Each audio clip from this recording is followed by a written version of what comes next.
แต่นังสัตว์บ่มีสุนังตัวพุทธสาวนาก็รอยังมาทันตาธรรมสาวนาก็รอยังมาทันตาสังฆสาวนาก็รอยังมาทันตา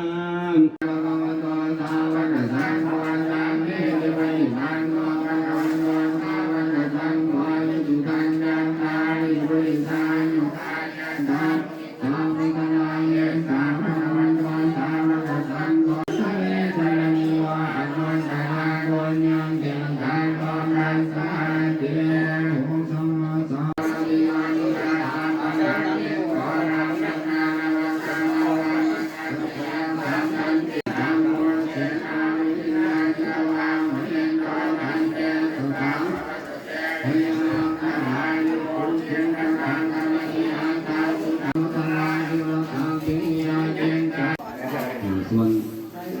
เดี๋ยวจะนำไปสีผู้สร้างเอาผู้สร้างแต่ว่าอาจารย์ขอสอบเรื่องเรื่องให้ท่านผู้ใหญ่เดี๋ย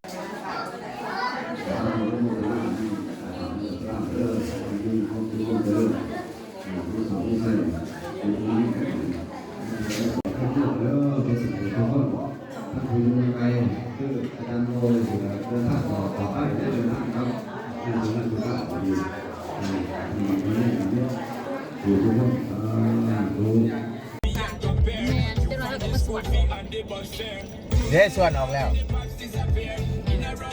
แล้วตอนทำมาโน่นสูงกว่านี้ส่วนหรอวะไม่เรียกกันหน่อยแม่หนามันเบิดเก่าเนี่ยลงดินน้ำยังไงโอ้แล้วจนน้ำเงินแล้วมาจอดด่างไงโดดเอา